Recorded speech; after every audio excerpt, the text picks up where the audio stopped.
Parle mal, toi-même tu fais tes dingueries, c'est moi qui parle mal. Professionnel du mensonge pour ne sauver par chétan. T'as même réussi ma gueule à choquer le diable. Mais je parle mal, hein, ouais. Puis c'est un danger fou furieux parce qu'il fait des Twitch ou des je sais pas quoi là en direct avec sans doute des centaines de gens derrière. Ouais, t'as trop raison, Ismaël, je suis trop d'accord, de la balle, le Coran sur ta tête. Parce que ça doit être ça derrière. Ah non, non, mais ne vous inquiétez, t'as vu, je les ai bien imités, bah oui, parce que visiblement, autant dire que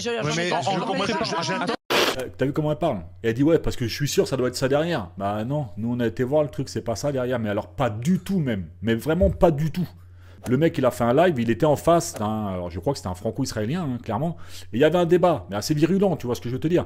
Et il disait exactement la même chose que moi. Il disait que si tu viens me casser les couilles et tout ça, par rapport à ce qui s'est passé à Amsterdam, tu viens casser les couilles avec d'autres, viens pas pleurer quand tu te fais défoncer. Et que si lui avait été là-bas, eh ben, si on lui avait cassé les couilles, pareil, il n'aurait pas hésité à le démarrer, l'autre. Comme moi, tu vas me casser les couilles, je vais voir un match de foot, j'ai rien à branler si t'es israélien, chinois ou ce que tu veux.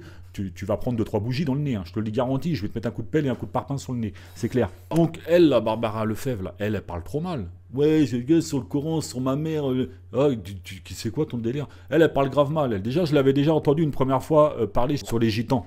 Vous vous rappelez de ce truc-là? Je vous la passe rapidement. Ils sont pas contents.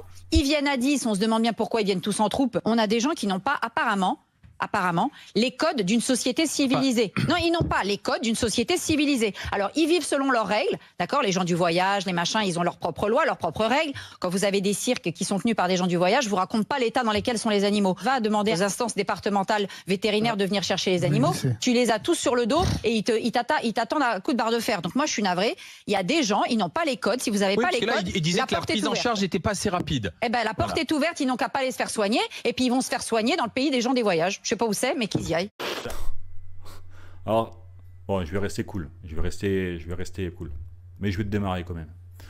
Donc tu dis quand les gens ils viennent avec les animaux, machin, et tout ça, et tout, et ils attendent avec des barres de fer et tout ça. T'es sorti de ton affirmation. Par contre, à côté, à la fin, tu dis, mais ils ont qu'à se faire soigner, je sais pas où, sur la planète des gens du voyage, je sais pas où c'est. Qu'est-ce que tu racontes? Qu'est-ce que tu racontes? Toi, t'es une vilaine bête.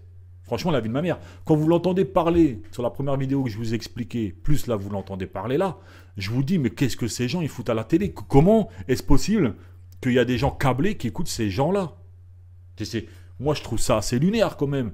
Je veux dire, tu parles de trucs que tu ne connais absolument pas.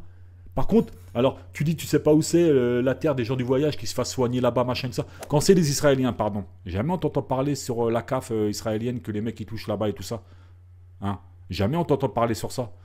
Énorme polémique sur les réseaux sociaux après que les autorités françaises aient signé une convention internationale avec Israël permettant aux retraités franco-israéliens d'être complètement exonérés d'impôts. C'est la radio israélienne qui révèle l'information.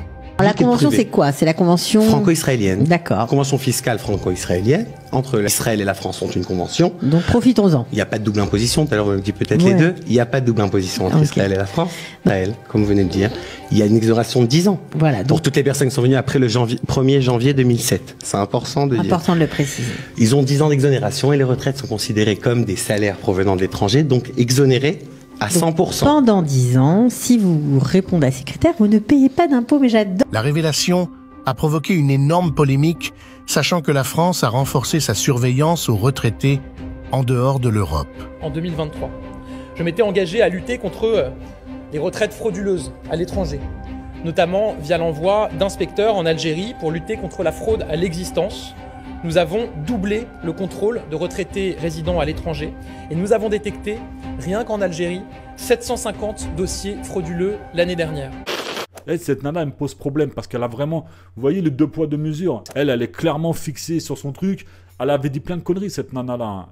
Et moi, je pense qu'on devrait tous amener des espèces de comités citoyens qui faisons ce qu'on appelle des actions de groupe par téléphone. Et appeler ces émissions-là. Tu sais, tu te fais passer pour un électeur insoumis. Ouais, je suis ancien électeur insoumis, et j'étais déçu, et je peux plus les dicaves, machin et tout ça. Tu les appelles, d'accord? Eux, ils vont être contents d'avoir un mec comme toi. Tu les appelles. Une fois que tu arrives sur le plateau et que tu commences à appeler, tu Tu sais, tu sais que tu vas avoir une fenêtre d'ouverture d'à peu près 40 secondes. Et encore, je suis light. 40 secondes. Bah, tu leur dis direct, bon, en fait, je suis pas électeur insoumis, machin et tout ça. Je suis apolitique, ce que tu veux de ça. Et tu commences à l'enchaîner, tu vois. Parce que ces gens se permettent des choses. Ils n'ont pas de contradicteur en face d'eux. Tu vois, là, elle parle des gens du voyage. Elle n'a pas de contradicteur en face d'elle. Invite-moi. Invite-moi. Moi, je veux avoir des trucs à te dire, moi. Là, tu parles des gens, là, du Coran, de machin et tout ça, là, avec Ismaël, là. Invite une personne qui a vu ce débat entre les deux.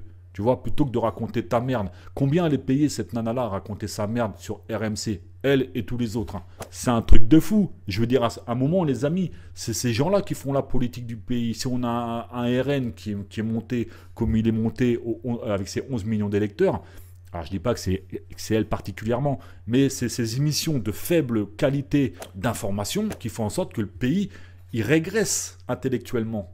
On a quand même des gens pas câblés, quoi. On va pas se mentir. Je pense réellement que... Alors, soit c'est un projet d'affaiblir intellectuellement la population pour pouvoir la manipuler tellement à un point qu'on en fait ce qu'on en veut derrière. Je pense clairement que ça doit être un bail comme ça. Parce que c'est juste pas possible. Et je veux dire, à un moment, nous, citoyens, quand tu allumes ta télé, tu viens chercher quelque chose de qualitatif pour ton bien-être à toi. Tu sais, au niveau de l'information, au niveau de la sensibilité qui est la tienne, au niveau de la performance de la personne que tu vas écouter. Toi, tu as envie d'écouter des... Je sais pas, moi j'ai envie d'écouter des intellectuels, des gens qui me font réfléchir sur une cause, sur un truc, tu vois, avec des arguments solides, avec des sujets qu'ils maîtrisent. J'ai pas envie d'écouter tous ces connards qui viennent dire des trucs, des clichés, en fait, tu vois. Donc, en fait, ce que je veux dire par là, c'est, en 2024, qu'est-ce qu'on a fait pour avoir si peu de respect pour obtenir ce genre de qualité de débat, enfin même pas de débat, d'émission. Qu'est-ce qu'on a fait? Je pense qu'on s'est perdu à un moment. Je pense qu'il faut redire à ces gens-là, je ne sais pas par quel moyen, peut-être frontalement, directement en les appelant, de leur dire qu'ils relèvent le niveau et qu'ils nous offrent de l'information, des émissions politiques de qualité. Et ça, c'est pas de la qualité. Mais nous, si on n'en fait pas la demande, c'est normal que ces gens-là, ils sont là, ils prennent des thunes et tout ça, et ils font de la merde. C'est leur boulot de faire de la merde. Ils se lèvent le matin et ils se disent, tiens, qu'est-ce que je vais raconter comme connerie aujourd'hui pour... Ah tiens, on a un sujet, c'est ça. La meuf, elle prend tous les clichés du monde, d'accord? Elle ne connaît ni les gens du voyage, elle n'a ni vu le débat, ni quand elle parle d'autre chose. Elle vient, elle raconte son truc. Et elle prend 20 000 balles. Enfin, je dis 20 000 balles. Excusez-moi, c'est pas le chiffre. Je sais pas combien. Et les gars, à un moment... Pas là pour mentir, pas là pour leur faire réac-toi dans l'âme, réac-toi dans le vestiaire.